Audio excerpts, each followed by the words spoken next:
Since the 1967 war, Moshe Dayan had asked Chaim Sheba, which the hospital is named after, to take care of the Palestinians that were under Israeli control in Gaza and the West Bank. Sheba has treated tens of thousands of Palestinians. A lot of them are children who suffer from horrible cancer and autoimmune diseases because the Arab populations there marry very close. Yes. Up until October 7, we had many Palestinians from Gaza being treated, and the ironic part is that a lot of the towns around Gaza that were invaded and people slaughtered or taken hostage, a lot of those elderly people belonged to organizations that would actually bring those Palestinians to Sheba every single day, and they paid an unfortunate price.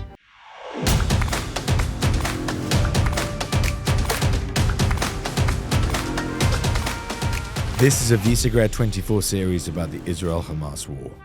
Welcome back for another episode of the podcast series that Visegrad 24 is doing on the ground in Israel, back in Tel Aviv. We're in Ashkelon this morning doing interviews, and I'm really excited to have an interview today with a representative of an institution that I have a lot of respect for, and I was really gung-ho about getting a representative here, and this is Steve Walz, who represents Sheba Medical Center at Tal HaShomer, the most important both research and practicing hospital in Israel, and by extension, by virtue of that, in the Middle East.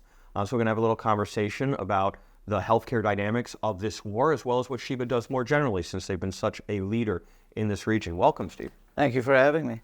So first, a little background about yourself, what you do with Sheba, and then some background about Sheba, because I'm sure a lot of our audience in the U.S. and Europe is not familiar, even though they should be, and they will be post-facto.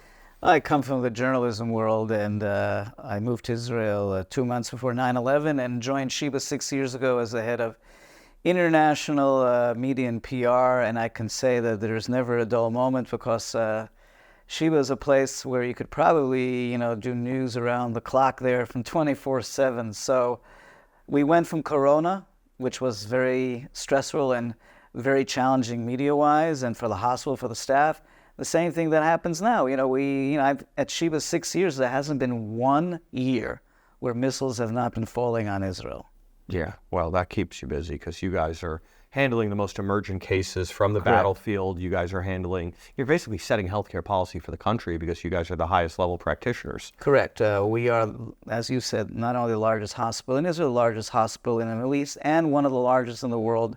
And we do a lot of medical collaborations and research with the biggest hospitals in the world that you can think of, from the Mayo Clinic to Charité in Germany. So, and even during the war now, we've had a lot of doctors and volunteering coming to Israel, coming to Sheba, volunteering in some of our most critical departments where, unfortunately, you have a lot of doctors who are called into military reserves. We're talking hundreds of doctors. So some of the really nicest and most talented doctors in different areas have come to Sheba to help out and sort of plug the holes where there were. Sure.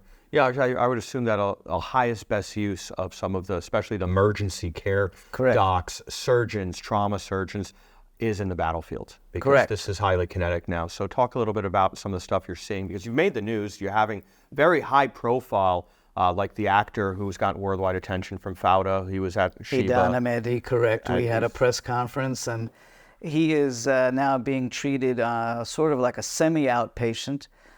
He came in really badly injured, and after one of the horrible episodes in Gaza where there was an unfortunate explosion, and he was very emotional about it. How he survived. A lot of his friends died, but he came in pretty bad shape, but within 48 hours, he was communicating with his family. And here's the thing. Sheba is in the position now where it probably is the only hospital in the world that's dealing with the largest numbers of casualties, civilian and soldiers. To date, we've treated 1,200 civilians and soldiers. In soldiers, we've treated and rehabbed almost 80% of those who have been injured have been treated at Sheba. Doctors are getting unfortunate but invaluable experience in saving soldiers' lives.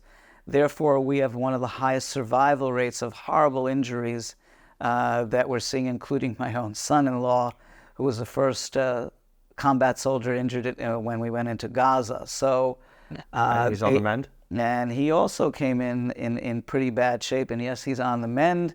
and he will be fine. The same thing with Idan Ahmedi, but again, these soldiers have a long road ahead in terms of rehabbing. A lot of these soldiers will also deal with PTSD. So what we're doing is we're using new technologies or creating technologies that are being used in the operating room, being used in the rehab, being developed for mental health. And we're doing this as we go along. And of course, we've been dealing with the hostages. I was going to ask about that. Yes, so we, you're the first entry point. When they come back into Israel, when they're swapped or rescued, they're sent to you guys, right? Well, there are four to five hospitals that are on the list. Because we are the largest, we get the most, but there are other hospitals who've also gotten their share. But we have dealt with 30 hostages and one dog that came back with one of the hostages. And, we're sitting on pins and needles waiting for the next hostages that will be released, because what the hostages experienced after 50 days in captivity and what they have probably experienced now past 100 days, literally the doctors are telling me that they're rewriting the medical book because they've never dealt with this before. And you have some data points now from those hostages that have come back, right. Thank God. But as you said, there's hostages that have now been held in extent of twice as long duration. What kind of indications do you have about their medical condition? Obviously, psychological condition is going to be a whole It's very story. difficult because you see that we can't find them right now. They're being moved around. We did get some information from those who came back, who saw the other hostages.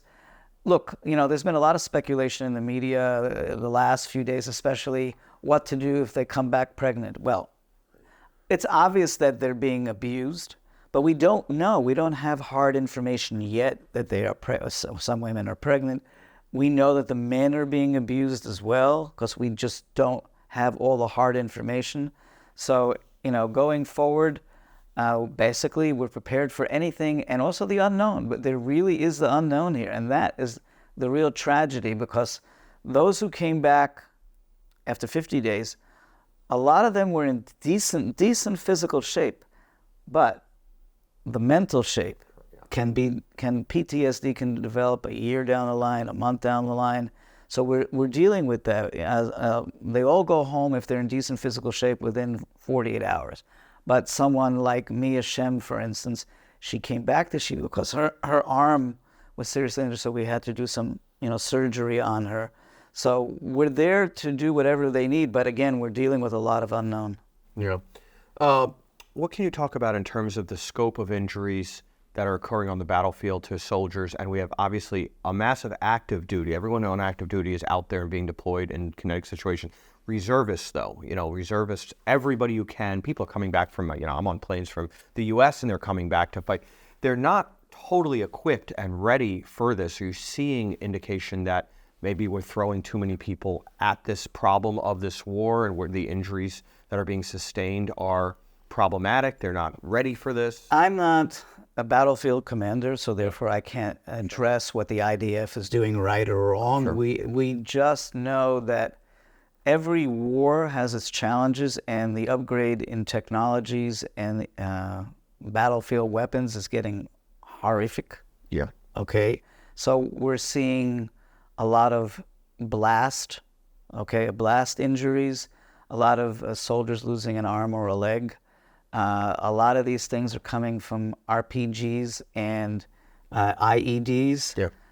And it's horrible because, even those who have kept their body parts together get a lot of shrapnel injuries. And so that's the challenge for the doctors. Now, the technology that we've been able to employ in the operating room, especially AI, one company called ADOC that was born at Sheba, by the way, and is expanding its operation as a result of the things that they've seen. The doctors in the neurosurgery department are able to use that AI technology to actually find injuries in the brain area that they ordinarily were not seen in regular MRIs.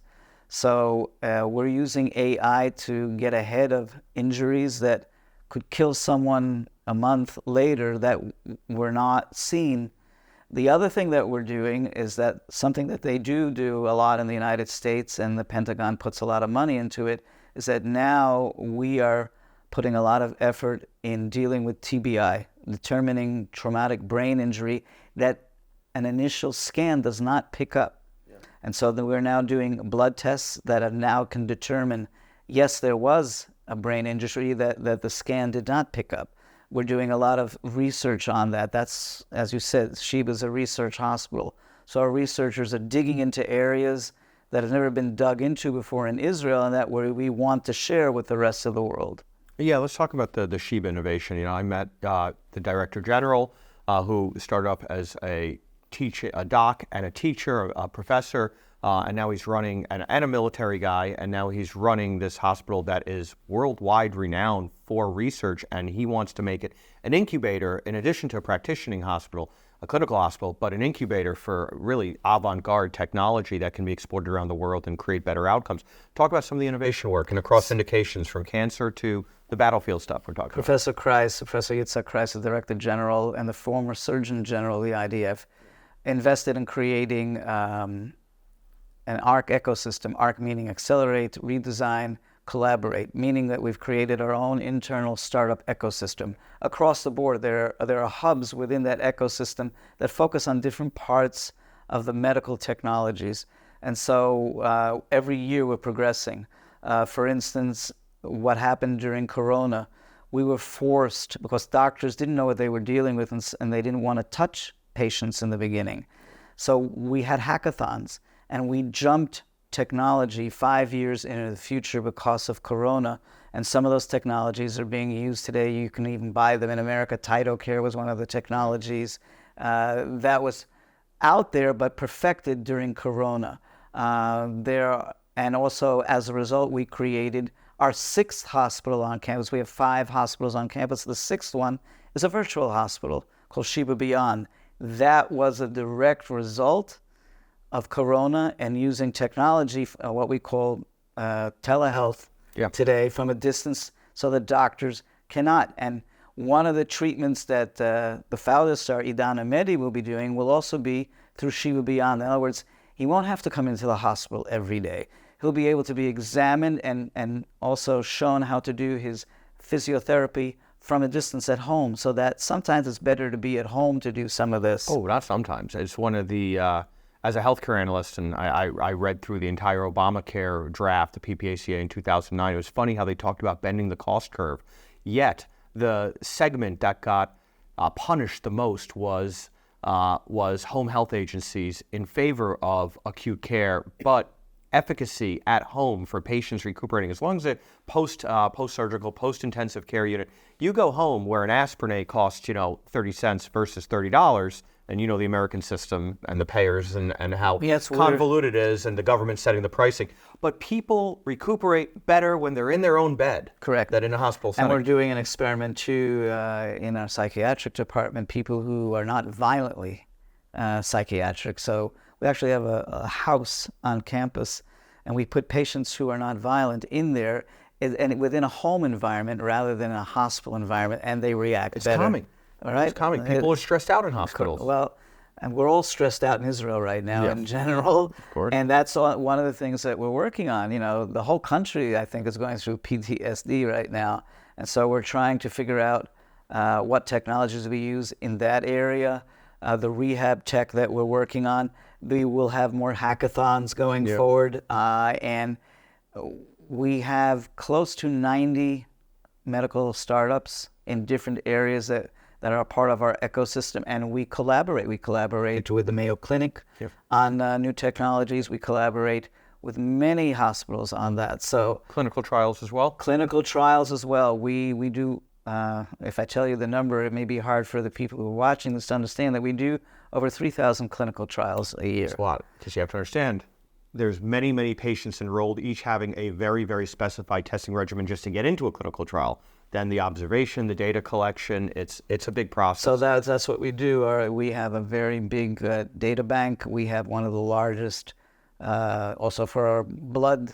We also created too with the NIH, by the way, as a result of Corona. With the NIH, we created a new pandemic center. The idea is to try and get blood samples from people who are walking around with weird stuff and try and figure out what it is that they have and create not a vaccine. Vaccine would be the last part in a series of steps, but a stopgap medicine that would prevent an outbreak. And so we are already working on that. We are already taking samples of blood, for instance, of people, Palestinians who actually went to the Hajj, that the NIH got, gave it to us, and we're analyzing, okay, what type of corona would they be carrying? And that certain it mutates all the time. So the idea that Sheba, working again with one of the most powerful American institutions, the NIH, is collaborating and trying to get ahead of the next pandemic. So Sheba has its foot almost everywhere. What about organ transplantation? In America we have the UNOS list. I'm not familiar with how Israel does it. I would imagine Sheba has their so it goes through the government. It's through the Ministry of Health, and we work with the Ministry of Health. And yes, we do organ transplants. We do have a heart and a lot of lung, especially as a result of corona. There are a lot of people whose lungs just went. Yeah. So sometimes we're doing, a lot of lung transplants. And, we also now dealing with soldiers and civilians who are injured. Yeah. And so, some of them might need lung transplants as well, but we're well equipped. We have a whole dedicated division just for that. Let's talk about the geopolitics of healthcare. We've had some great conversations with Visegrad and some of the thought leaders and executors of the Abraham Accords. I've dealt with, in my role as a healthcare analyst and a healthcare banker, helping incubate companies, talking to those in places, sovereign wealth funds, for instance, who want to invest in the Emirates, in different places in the Middle East, where they want access to Israeli innovation. They want to do joint trials. They're building hospitals. They're building hospitals with huge Gulf money, and they're trying to get into the 21st century scientifically and commercially. What kind of partnerships have you guys done, and what kind have the Abraham Accords enabled? So we were fortunate enough to be in 2019, even before the Abraham Accords were signed. President Trump had Steve Mnuchin, the Treasury Secretary, do the Peace to Prosperity Conference. Professor Christ was the only one invited from the Israeli healthcare system, and so that gave us a jump. So when the Abraham Accords were signed, there was a tremendous momentum already behind us, and the UAE, with the virtual hospital Sheba Beyond, we had signed with the military forces of the UAE because the Western societies creeped into the Gulf region. So if you go to these countries, I think they have more fast food chains from America than some of the Western countries. So they're going to have new challenges in obesity and diabetes. That's exactly what the problem has become. Yep. And so we actually started to treat the armed forces of the UAE from a distance. At first we went there to see what we were dealing with, and then we made an agreement with the healthcare system. And that developed into other agreements with other parts of the UAE healthcare system. We started to work on it too with Bahrain. We were pretty far down the line with some agreements with different hospitals in Bahrain. The unfortunate part is that this war has sort of frozen everything. We've also had meetings in Morocco. It is easier to work within the realm of the Abraham Accords. It's actually easier to work with the private business sector than it is with the government system. They have their own internal politics they have to deal with. Which in Bahrain, it's more than internal. It's politics because most of the population is Shiite, and though we have a cordial relationship with everybody there, the war has sort of suspended a lot of our, you could say, all of our work in Bahrain for sure for now, but in the UAE we're still doing stuff on a low flame because everybody's sort of put their heads down a little bit. But I think once the war ends, and we were very, very close, Sheba was very close to try and get meetings with Saudi Arabia. We were close. Yeah. And so with that, I believe that once this war ends, I think we will come back again and deal with that. Well, it's one of the sad things, and probably one of the catalysts to this conflagration with the Iranian geopolitical agenda, along with their Qatari paymasters, that Israel and Saudi relations were this close to formalizing Correct. détente. And so that would have been huge for many reasons. I always say that nations and societies that trade more, war less. Correct. And a secondary outcome of that is the healthcare transfer. The ability to do trials in different populations benefits all from a research standpoint as well as an efficacy and output standpoint. So, I mean, I do believe the future will brighten again in the region as those natural allies come together with the knowledge that it's really one cohort of malefactors who benefit from the strife. Because we also believe from the get-go, from the Peace to Prosperity Conference, that Professor Christ has a manifesto. And it says very simple that healthcare transcends politics. 100%. And so that's where the hope is, okay? One of our hospital slogans is hope without boundaries. He believes in that. His staff believes in that. We've gone out there and spoken to the people. We know it can work. It's just a matter of that we don't live, in a region that's very forgiving sometimes. And so we're going to have to literally go back and reboot, from Genesis. I think that is something we can actually be cautiously optimistic about. The other geopolitical dynamic of healthcare policy in Israel vis-a-vis its neighbors is the famous cases of the treatment of Arab populations that are hostile, terrorists, Palestinians, so-called Palestinians in the different regions, like Gazans. They get injured, and certainly I think it's an incredible medical ethical quandary as somebody who studied medical ethics in depth. Do you adhere to the very, very baseline primum non nocere, the Hippocratic oath, or are there other considerations about the harm it does? The great debate that's been had post facto is about one of the Hamas leaders who had a brain tumor and was saved by Israel only to hit the battlefield and evolve their pathologies. So within the realm of this interview, I can reveal something fascinating that I think that people need to understand. Since the 1967 war, Moshe Dayan had asked Chaim Sheba, which the hospital is named after, to take care of the Palestinians that were under Israeli control in Gaza and the West Bank. And even after Gaza was given back, Sheba has treated tens of thousands of Palestinians, tens of thousands. A lot of them are children who suffer from horrible cancer and autoimmune diseases because the Arab populations there marry very close. Yes. So, an issue that's affecting now England as well, by the way. So this is up until October 7. We had many Palestinians from Gaza being treated.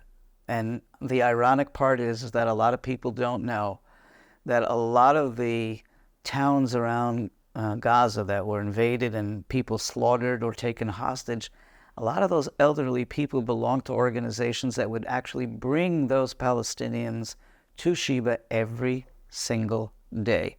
And they paid an unfortunate price. Do we still have Palestinians from Gaza at Sheba? The answer is yes. They are still being treated. Their only way home now is back through the West Bank, but we have not given up on treating them. Will we get new ones from Gaza? Not now. Nobody knows what's going to happen at the end of the war. Do we still get from the West Bank? Yes, we still get the really tough cases, those that can't be treated. Now, there was all this hubbub around Al-Shifa Hospital. Yes. Okay. Sheba Medical Center trained doctors in Al-Shifa Hospital. A lot of them came to Sheba during the Corona era, where we trained the doctors on how to vaccinate their people. Understand that Gaza has, I think, more hospitals than there are in Israel. Okay? Yeah. Oh, they're smaller, not research-oriented. They're clinical treatment. They're more like private clinics. A lot of hospitals in Gaza. Some of them funded by Christian organizations. Foreign governments as well. In the United States. Yeah. But we trained doctors from Al-Shifa. We trained doctors from the Palestinian Authority. Several of them were, and some of them might still be working at Sheba to upgrade their capabilities. We did that with the Abraham Accord countries. We actually had a Bahraini doctor training upgrading his thoracic surgery capabilities. He went back during the war, but we are doing that. And as far as treating terrorists, we do not treat terrorists. Okay, there is a dedicated field hospital run by the army that does that. That's not something any hospital in Israel is doing. But the doctors who are in the field treating them are from the various hospitals in Israel.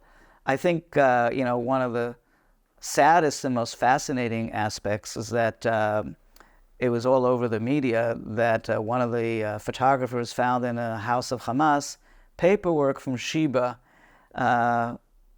for them treating, we treated the child of a Hamas terrorist, and our paperwork was, on the desk. So, Sheba, I think, has gone above and beyond. Yeah. And, the 25% of the staff are Israeli Arabs, and everybody gets along.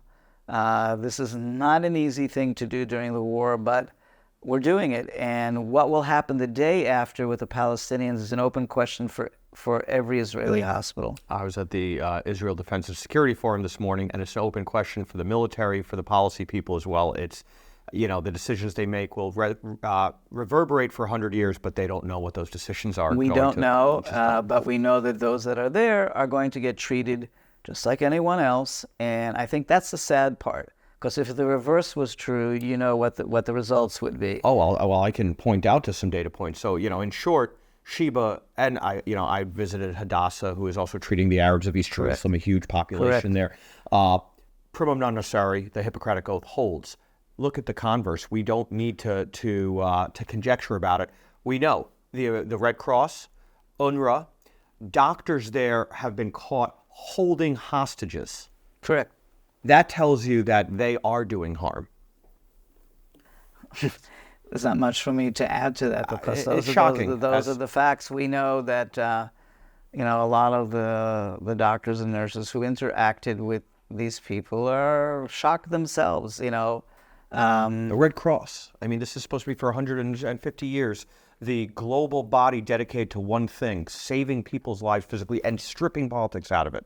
I think the biggest thing that also is a lot of our doctors and nurses, whether they're Jewish or Arab, especially the women, are shocked at what happened on October 7th, and the denial that's out there is impacted even the Israeli Arab nurses at Sheba. They understand that something here is very wrong, and you would be surprised that there are Israeli Arab surgeons on our staff who have saved the lives of many seriously wounded Israeli soldiers. Yeah, no, actually, I'm not surprised, because if you look at those who are in Israel proper, which is a very material amount of the population, they could go to Gaza, they could go to the West Bank, they could live there. They want to be part of the society. They see it as open and pluralistic. Well, they also know that working at a place like Sheba and putting that on your resume, you can go anywhere in the world after that, because we are considered a very high-level hospital.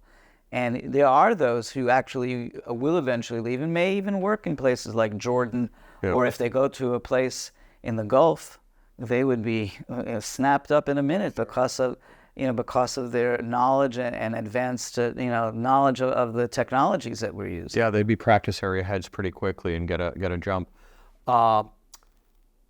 There's obviously a culture in Sheba that is focused on healthcare and outcomes and the positive, the good thing, the Hippocratic Oath, and you see it. Your nurses, your mixed Israeli and Arab staff working together, and it's a large staff. What is your head count? 10,000. 10,000. 1,700 doctors and about 3,000 nurses. Yeah, that is a massive complex. But now we look around the world, and there has been a really shock to the most cynical people who have delved deep into the problems of the world, geopolitics, culture, race, and you look at the healthcare complexes in places like England, like the U.S., and there are Arabs and Palestinians. Some are not Palestinians, some are other Arabs, Jordanian Arabs and Syrian Arabs and whatever else, and they are on their social media saying death to Jews. They're saying we will never treat them. We'll do everything we can to sabotage their care. So even in the freest Western open societies, you have those sort of people who've been poisoned by the propaganda, by the race and culture war that exists that's underlying this battle. What do you think the solution is there? I'm befuddled myself by this, and Pretty cynical. We live in a world today that's dominated by social media, disinformation that governments themselves disseminate. The Jewish people are in a real, it's not just a war for physical survival, it's a war, the battlefield of opinion is a very tough battle for us right now. And you can say, well, Jews have a lot of money to spend, blah, blah, blah. Doesn't make a difference, okay? The messaging has to be very tough, to the point, in your face. But what I'm seeing is that even if you shove in the faces of the general public the stuff that happened on October 7th, they've been brainwashed. Some of the public has been brainwashed to the point that they don't believe it. It was manufactured. We're saying AI now. Okay, but I'm saying is that the governments of Hamas in Iran and others in the Gulf that I won't mention their name. Understood. Have been very good at using billions and billions and billions of dollars to disseminate false information and buy their way into universities. And that is why you have the problems that are out there. How do we defeat that? It can slowly be defeated if things change around here on the battlefield and then we come to some sort of agreement in the region. It will fall back a little bit. It will still be below the surface, ready to pop up again. But it may buy us enough time to be ready for the next time. We were not ready for anything now, and that includes the Israeli propaganda machine, or what we call Hasbara, or even the American Jewish community, which has been excellent and very generous. Yeah. But everybody was caught off guard. Yeah. Okay, and all the business about Hollywood. You're talking to someone who spent 10 years as a TV critic and a celebrity reporter. Covering Hollywood, and even though Hollywood is supposed to be, full of many Jews, you got to go back and read the book about the Warner Brothers, okay, who came to America and wanted to assimilate and integrate any way they could, including marrying whoever they wanted to marry. They wanted to sort of push that away, and there are those in Hollywood who are like that, and it continues until today. And we've always had a history of being our own worst enemies in some levels, and that is part of the problem that it still exists, and that will not go away. That's just our history going back to the Bible. One of the characteristics of that dynamic is it is biblical. We are scattered among the nations. When you're scattered among the nations, it's that much tougher to retain a cohesion of identity, of goals, of working together. Look, my father used to say, well, he's a Polish Jew, both about Poles and Jews. You get 2 Poles or 2 Jews in a room, you get 3 opinions and 4 fights. And I think that I grew up in New York, and so did certainly I. As an Ashkenazi Jew, and it was rife, the arguments.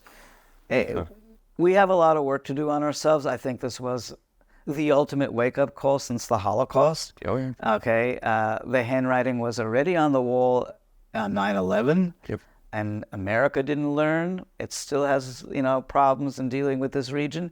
But I also think the Jewish communities around the world, well, the only good thing that has come about because of this is that there really now is a unity between the Jews around the world. It's unfortunate that tragedy always seems to be the DNA of something like that. But I think if we put our heads together, we might be able to deal with another, hopefully not another episode like this again down the line. I would say another, and I've noticed unity, and obviously the Israeli domestic political debate took center stage with how so many collapsed governments and the judicial reform and the bitter fighting. This was as close to a civil war, at least within the editorial pages, that the rest of the world watching Israel has ever seen. But there has been, even just in the American Jewry, which is, like Israel, the real where the heart of it is, there is those who were totally oblivious to the fact that the oldest bigotry, they thought it was over. They thought it was gone. And you know what? It is, as you said before, lurking under the surface. Always was there. And it's funny because somebody who sat at this table a few days ago said, this anti-Semitism, this form of bigotry, on the one hand, we're the dirty capitalists, but on the other hand, we're the dirty communists. So it's like, which one is it? Yeah, that again, in some cases you just can't win. But I think that I think the younger generation needs to be better educated. I can see where, some of the statistics in the poll show that a lot of the young people, especially in the United States, really don't understand this region. And it is difficult to understand unless you live here, okay, and understand the dynamics. I mean, I had a visitor who visited my son-in-law from New Jersey, and it was the first time that the Jewish community in New Jersey is substantial. It was the first time he got caught up in a missile, in the sirens going off in Tel Aviv and getting caught in a missile attack. He goes, "What the heck is that?" I said, "Welcome to our world. We're dealing with this every single year. What if that happened in Midtown Manhattan, where missiles were coming through Midtown Manhattan? What would America do? What if one fell on the White House? What would America do?" Yeah. Okay. Yeah. Well, they don't understand that reality. And I think until that reality is taught, if it means bringing everybody here, then that's what we have to do in order for people to understand what we deal with on a day-to-day basis. It's not funny. Yeah. I mean, if you look at, Sderot and Ofakim and Ashkelon and Ashdod, it's a daily basis, even Correct. in the most placid of times. Correct. And it's not normal. People, look, we have a part of the north evacuated, a part of the south evacuated. Excuse me? What country in the world lives like that?